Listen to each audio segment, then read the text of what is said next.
Hello and welcome to the recap for round one of the Mary Thomson Cup 2023. This is the first club tournament hosted by the Perth Chess Club of the year. The first major tournament, of course, being the Australian Chess Open and the Australian Chess Minors. But this is the first club tournament hosted through the year. And with 54 players, it's an absolutely enormous club tournament. I think it's a record number of players in this one. And what that means is that the overall tournament is broken up into 6 groups. Groups A through E have 8 players each, who will all play each other, so 7 rounds each.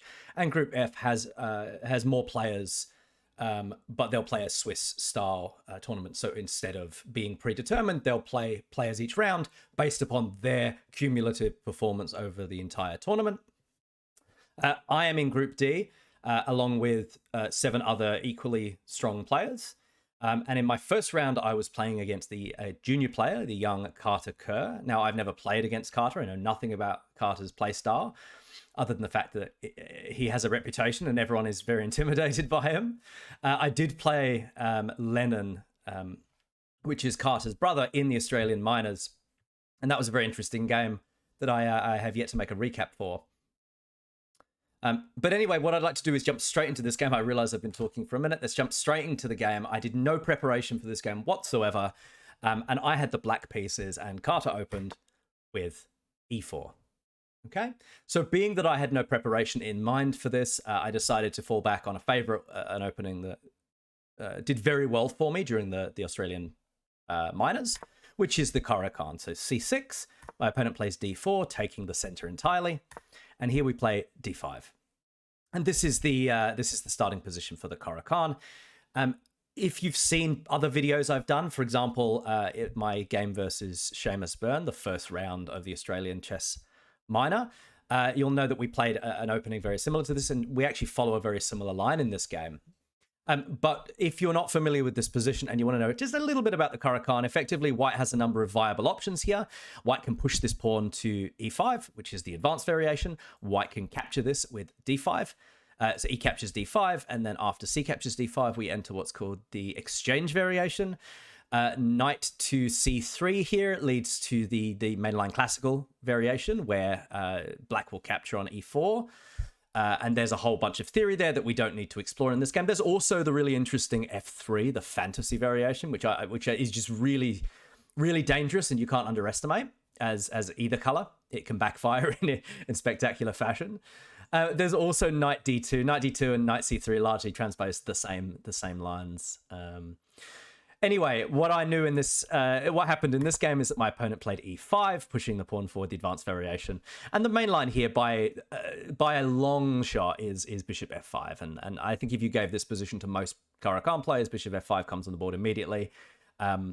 Attempting to then play e6, creating this triangle defense, but with the bishop on the outside of the light square pawn chain, as opposed to a French-style structure where you've already played e6, and this bishop kind of sucks for a little bit. No.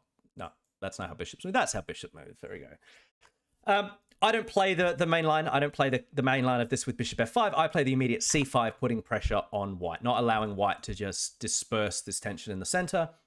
My opponent plays c3, defending the d4 pawn from being captured. I develop my knight to c6. My opponent develops their knight to f3. And in this position, you have a few options, all of which are fine. You can play e6, you can play pawn captures, you can bring your bishop out to f5 or to g4. The line that is the main line, and the line that I play every time in this position, is the move c captures on d4. And the reason you play c captures d4 is if you play anything else, you give your opponent the opportunity to capture d capture c4, and that might be fine. For example, here you might want to play a move like e6, and then if your opponent captures on c5, then you just capture with the bishop and you're doing fine. White has this weak pawn. I don't know. Yeah, this is fine. I mean, potentially they can lash out with b5 and overextend on the queen side, but then they have a backwards pawn on c3, and just there's no reason to allow this. So instead of that, we capture. Our opponent recaptures. You can't capture with the knight here.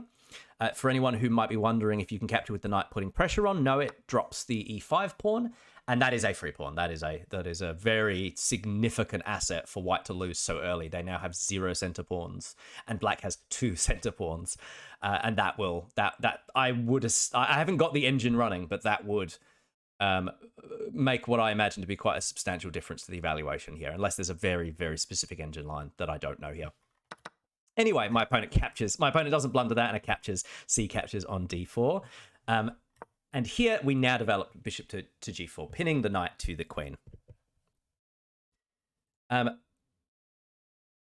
generally like to develop my bishop to g4. I think that this pin is very forcing. I think it means that white has to play very, very accurately here. In the game against Seamus Byrne, Seamus played bishop to e2 here, and that game didn't last particularly long. I think it went on for about 28, 30 moves. Although I'm completely guessing at that. I should really check. Here my opponent plays knight to c3, which is a good move in this position. It's the best move, I believe, according to the engine. And here I played very logical e6. We've finished our development of our queen side. Our light square bishop is on the outside of this light square pawn chain. We're actually happy sacrificing this bishop for this knight because having our pawn structured like this gives us control over light squares in a way that were our pawns on dark squares and we gave away our light square bishop, this light square bishop would be an absolute monster. We'd have absolutely 0 way of fighting on half of the board. So it's very important that we have this kind of understanding of the relationship between this pawn structure and this bishop here. And here my opponent plays bishop to g5. Now, if you would like to pause the video and spend 30 seconds looking at this position and figure out what you might play, please pause the video and do so now. I paused in this position because I've seen this overall composition several times, and there's a lot of continuations for black. All of them are fine, and one of them is spectacular. So before we look at the spectacular option, the options that I looked at is, well, our queen is under attack. We have a multitude of ways of dealing with that. We can play f6. We could play bishop to e8, bishop to e7. We could play knight to f6 if we wanted to, blundering the knight. We could play knight to e7. We could also move the queen. We could move the queen. I think most reasonably we'd be looking along this diagonal here. So c7's a bit passive. b6 is a perfectly reasonable square for the queen to go to, attacking the d4 pawn and the b2 pawn.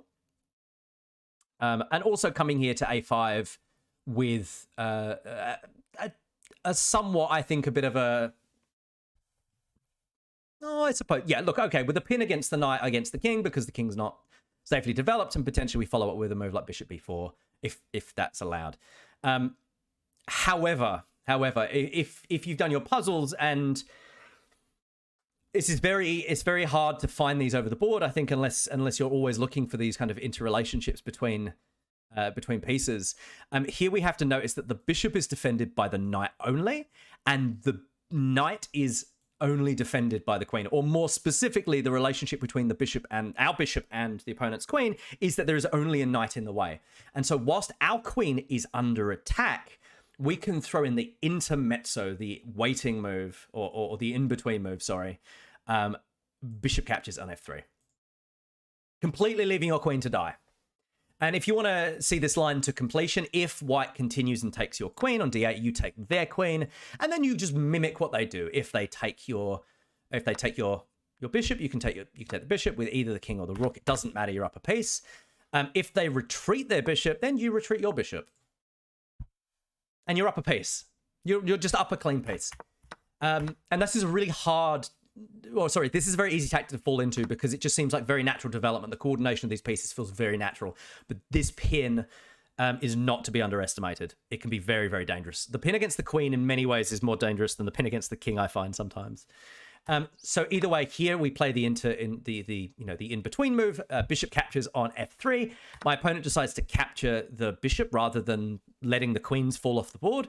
And then we capture on the now unguarded knight bishop. Now unguarded bishop on g5. I'm getting overexcited.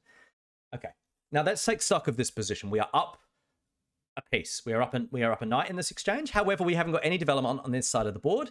Our opponent is getting close to castling and probably should do so. Should finish the development and castle. And I don't know, try and restrict my capacity to develop comfortably. But my opponent decides for a far more aggressive approach, feeling potentially that there's tactics on the queen side, going after what's usually a very soft c7 square. The c7 square he would fork, of course, both of our king and our rook, which would give up the exchange. Even if the knight doesn't make it back out, that's still a good trade for white to make. Unfortunately, it's a forward lunge that is a little bit too premature, given the fact that effectively both sides have equal development in terms of pieces on the field. But black has far more initiative towards the white king than vice versa. And so here the move, for me, the only move was the move bishop to b4 check. Bishop to b4 check is a forcing move. The knight has no choice but to retreat back to c3. And to show you what I mean, of course you can block with the queen and lose your queen. If that's what you're into, you go ahead. But if the king can't move, if the king goes to either of his escape squares, e2 or d1, then the queen, along with this bishop, delivers mate on d2. So it's a forcing move. And so with that in mind, my opponent plays knight c3.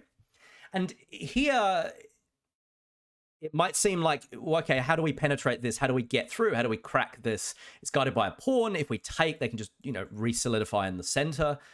But here, amidst all this chaos of queens and knights and bishops flying around, you have to remember the pawn structure. And white did play the advanced Caro-Kann, leaving themselves with a weak backward pawn on d4. And so we jump into d4 with our knight with tempo on the queen. We also have an idea on a similar idea to our opponent by playing knight c2, forking the king and the rook in the corner on a1.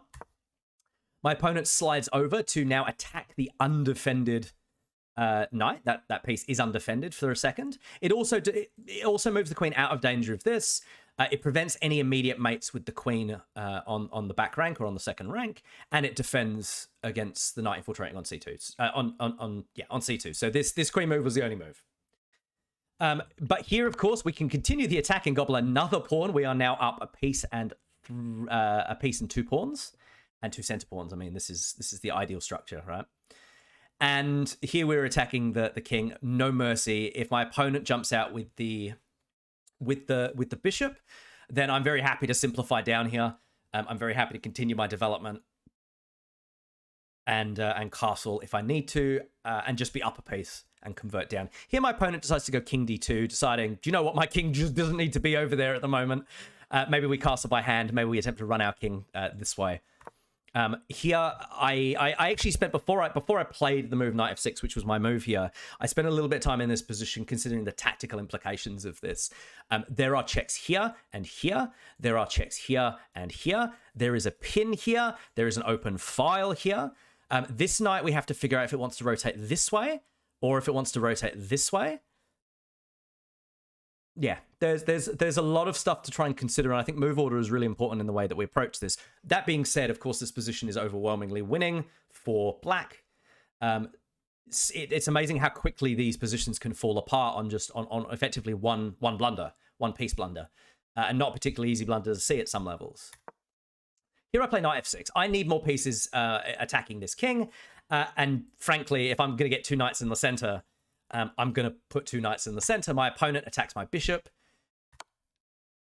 I'm going to put a knight in the center. I just told you what my plan was here.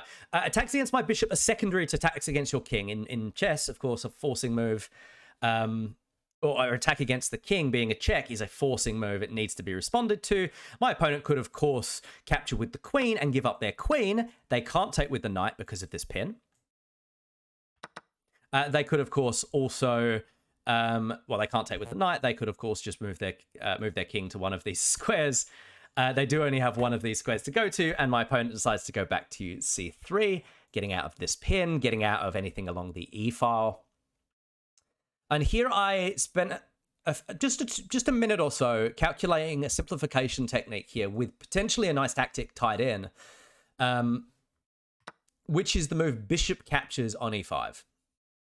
sorry, bishop captures c5. This is what I played in the game. Bishop captures c5. D captures. I'm gonna get my coordinates right before my chess game tonight. I promise. B captures on c3, knight captures on c3, and if you ask yourself, can I take this undefended knight? The answer is no, and it has nothing to do with the rook coming to the open file. That is a long-term threat, but there is a more savage short-term threat, which is after captures, the knight jumps into e2, and the queen is going to be lost. If you take the knight, you lose the queen this way.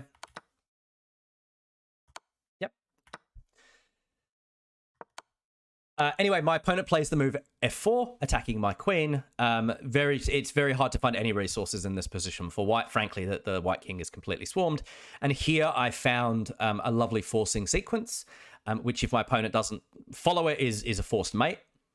And that starts with the move queen to e1 with check. Now this king, I've left this on for the purposes of demonstration. This king has only one legal square, which is the move b2. They could, of course, again, sacrifice their queen. But I think that this will lead to an even quicker mate. So I'm going to assume that my opponent didn't want to sack their queen for nothing here, right? So my opponent follows the line and goes to king b2. And here the next move is the move knight to a4. And the move knight to a4 again leaves the king with only one square. It seems kind of remarkable how good of a job these knights are doing. And how good a job all of our pieces are doing to coordinate, giving white only one legal square to go to here. So, of course, after king a2, or this is what would have been played in the game, I think my opponent recognized that after king a2 and queen to f2 check, this is now a forced sequence where white has to give up absolutely everything, like their queen and their bishop. Another piece has to go down, or this is a mate in two position. So yeah, a very demonstrative game, I think. Very instructive game about somewhat the venom of the immediate c5. You can't play it in exactly the same way you do against bishop to f5. And just showing how simple one very natural developing move can lead to a complete tactical skirmish. Which if you don't take if you're not able to gain some kind of compensation for that piece kind of immediately following it, then you need to probably regroup and try and outplay your opponent from a losing position, from a worse position. Here, I think the idea of playing knight to b5, trying to gain some counterplay, was understandable. I get it, but frankly, I think my opponent probably still forgot that their king is in the center. And needed to look for checks from me before anything else. But yeah, very instructive game. I'm really excited to see the rest of Carter's tournament. This was one mistake that I have definitely fallen into in the last couple of years that I've been playing this game. And that's how we learn from these mistakes, is by losing to them sometimes once, sometimes more than once. But I'm looking forward to seeing how Carter gets on for the rest of his tournament. He's very strong. And Carter, if you're watching this, the other guys are terrified of you. So go get him.